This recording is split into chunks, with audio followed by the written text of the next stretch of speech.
What's up, everybody? This is your boy Tech G back with another video to help you successfully pass the CompTIA 220-1001 examination. So let's get into it. In this video, you will learn about various cloud computing concepts such as infrastructure as a service, software as a service, platform as a service, shared resources, rapid elasticity, on-demand self-service, resource pooling, measured services, metered services, offsite email applications, cloud file storage services, virtual application streaming and cloud-based applications, and virtual desktops. Let's talk about some common cloud models. So cloud computing is the on-demand availability of computer system resources, especially data storage, also known as cloud storage, and computing power, without direct active management by the user. The term is generally used to describe data centers available to many users over the internet. Cloud computing comes in three main models, which we will discuss in further detail. You have infrastructure as a service, software as a service, and platform as a service. Infrastructure as a service, which is also known as cloud infrastructure services, is a form of cloud computing in which IT infrastructure is provided to end users through the internet. Infrastructure as a service is commonly associated with serverless computing. The infrastructure as a service vendor provides the virtualization, storage, network servers, and allows for customers to utilize and or pay for virtual resources when they are needed. This cloud computing model allows for customers to not have an on-premise data center and not worry about physically updating or maintaining these components themselves. Most importantly, this model allows for companies to reduce their costs of their network infrastructure by outsourcing storage and computing services to a cloud provider. Infrastructure as a service puts users in charge of all the software used in a project, from applications and data to the operating system. Infrastructure as a service vendors supply the hardware and network support tools. The three largest cloud providers at the time of this recording are Amazon Web Services, Microsoft Azure, and IBM. Software as a service is a software licensing and delivery model in which software is licensed on a subscription basis and is centrally hosted. Software as a service applications are also known as web-based software, on-demand software, and hosted software. Because software as a service processing is performed at the server, a thin client, smartphone, or tablet is sufficient to run the software. A browser-based service that does not require a user to download application code to use the service is an example of software as a service. Software as a service allows organizations to get quickly up and running without having to deploy or develop an application. Examples of software as a service are the following. You have Gmail that provides access to email services courtesy of Google. You have Google Drive that provides access to word processing, spreadsheets, presentations, and various other forms. You got Microsoft Office 365 that provides access to word processing, spreadsheets, presentations, calendars, email, etc. And then you have Salesforce, that is a customer relationship management application.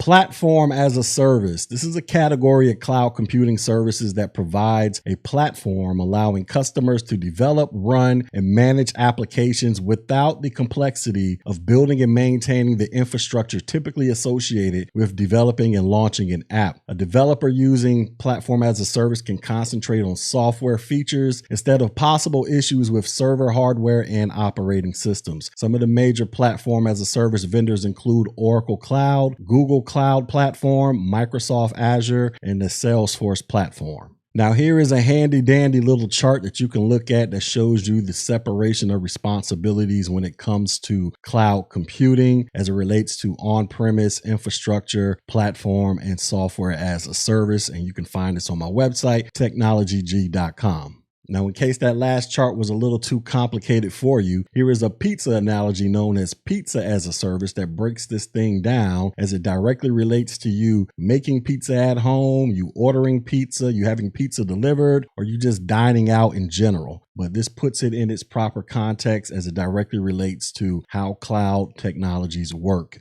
as it relates to you, the customer. Let's talk about public versus private versus hybrid versus community. So cloud computing comes in 4 general categories. You have public cloud computing. This is defined as computing services offered by third-party providers over the public internet, making them available to anyone who wants to use or purchase them. They may be free or sold on demand, allowing customers to pay only per usage for the CPU cycle, storage, or bandwidth they consume. Then we have private cloud computing. This is defined as computing services offered over the internet or a private internal network and only to select users instead of the general public. Private cloud computing is considered to be more secure than public cloud computing. Next, we have hybrid cloud computing. This is a computing environment that combines public cloud and a private cloud by allowing data and applications to be shared between them. When computing and processing demands fluctuates, hybrid cloud computing gives organizations the ability to seamlessly scale their on-premise infrastructure up to the public cloud to handle any overflow without giving third-party data centers access to the entirety of their data. And then finally, we have the community cloud computing. And this is a collaborative effort in which infrastructure is shared between several organizations from a specific community with common concerns such as security, compliance, jurisdiction, etc., whether managed internally or by a third party and hosted internally or externally. This is controlled and used by a group of organizations that have a shared interest. The costs are spread over fewer users than a public cloud, but more than a private cloud. So only some of the cost savings potential of cloud computing are actually realized. Let's talk about shared resources. So in computing, a shared resource is a computer resource made available from one host to other hosts on a computer network. It is a device or a piece of information on a computer that can be remotely accessed from another computer transparently as if it were a resource in the local machine. Sharing equipment or data on a network to save costs is the overall reason to implement cloud computing. There are 2 main ways to share devices and data over the internet. You can do so by way of an internal cloud or an external cloud. An internal cloud, which is also known as a corporate cloud, is a cloud computing service that is implemented within an organization's dedicated resources and infrastructure. Internal clouds apply virtualization mechanisms, shared storage, and network resources to facilitate full control of an organization's cloud computing environment. With an internal cloud, the company gets the virtualization services and flexibility of a commercial cloud, but with the security and reliability that comes from existing within the company's network infrastructure. The costs often associated with an internal cloud typically are higher than utilizing a commercial cloud provider, but there are still reduced costs associated with sharing resources internally. An external cloud is a cloud solution that exists outside of an organization's physical boundaries. It can be private, public, or community-based as long as it is not located on an organization's property. An external cloud would involve the sourcing of any cloud solution that's available and can be used along with an internal cloud infrastructure or an internal cloud solution for any business need. The service delivered through this kind of setup matches the services offered by a private cloud. However, the primary difference is that all the physical resources are essentially external to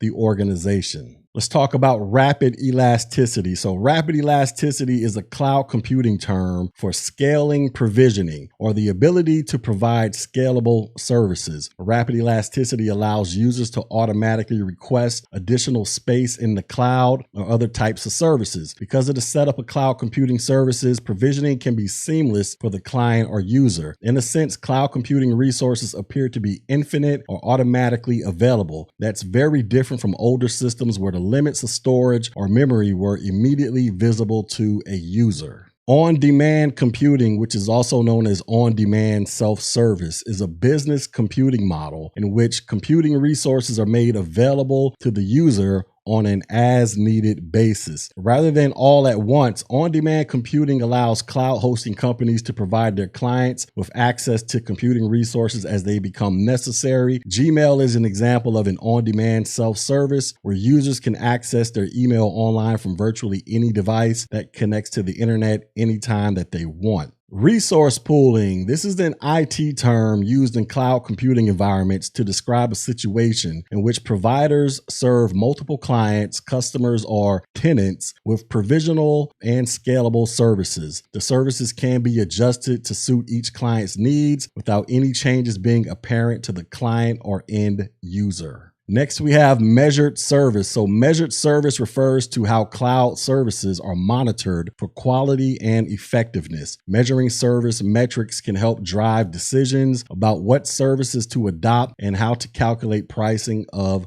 services. Then we have metered service. So metered service is a term that applies to cloud computing, which is a reference to services where the cloud provider measures or monitors the provision of services for various reasons, including billing, effective use of resources, or overall predictive planning. Cloud computing services are typically calculated on an hourly basis. Outsourcing by the hour could result in huge savings for customers, and this feature is what has driven the high growth of cloud services. Next, we have offsite email applications, and offsite email applications allow for organizations to pay other companies like Google to manage all of the company's email, in addition to managing the enormous amounts of data generated by all of this email. Google Workplace, which used to be known as G Suite, is an example of an offsite email application where organizations can pay Google a monthly subscription fee to essentially get an enhanced version of Google Drive and Gmail. The alternative to offsite email is on-site email, which is also known as on-premise, which means that the organization is responsible for all of the costs associated with purchasing, powering, and maintaining the server equipment, and the company's local area network provides access to the on-site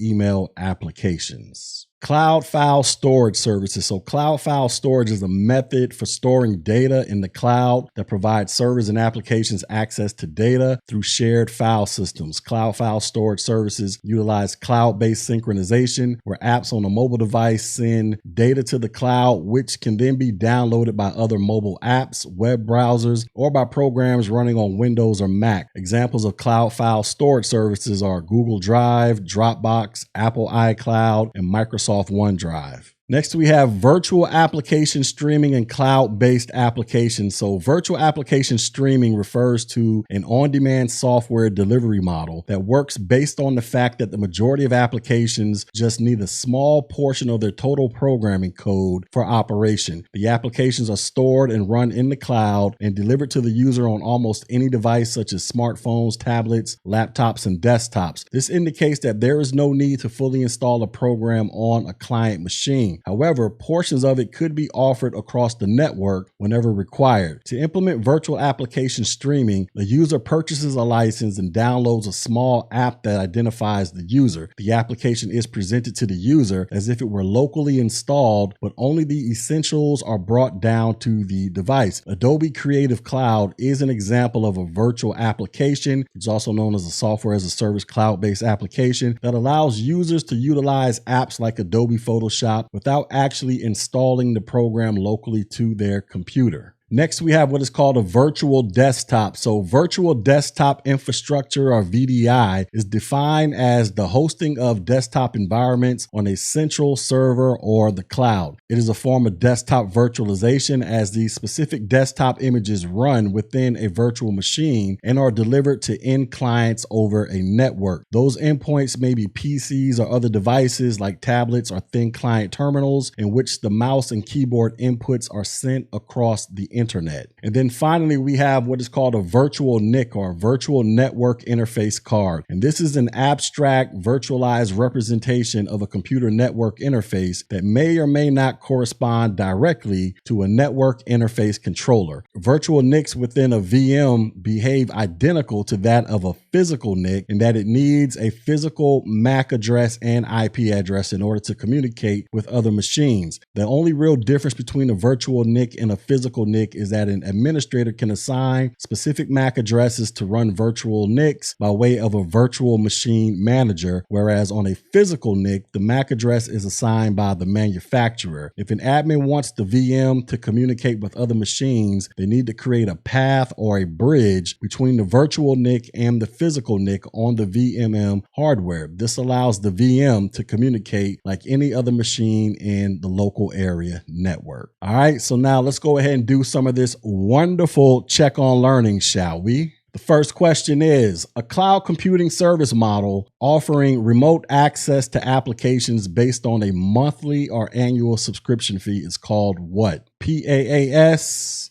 SaaS, IaaS, or DaaS. So a cloud computing service model offering remote access to applications based on a monthly or annual subscription fee is called what? The correct answer is software as a service. Now understand, you guys got to get familiar with these acronyms, because when you take these tests, CompTIA is going to just drill you with acronyms all over the place, and they expect you to know what these things stand for when you take the test. All right, next question. In cloud computing, the practice of grouping together computing resources and making them available for shared access for multiple consumers is referred to as what? Broad network access, measured service, on-demand self-service, or resource pooling. So in cloud computing, the practice of grouping together computing resources and making them available for shared access for multiple users is called resource pooling. And the final question is, which of the following cloud service types will be the best option for web developers intending to create an app?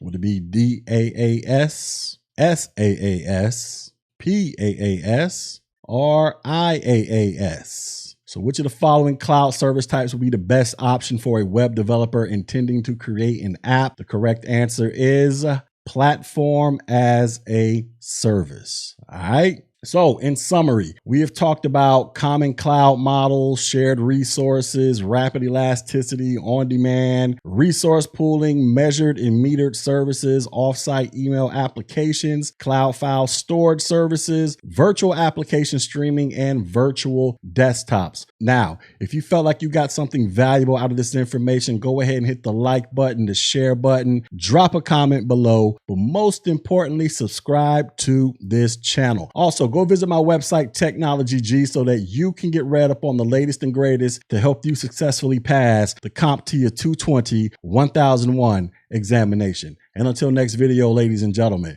peace.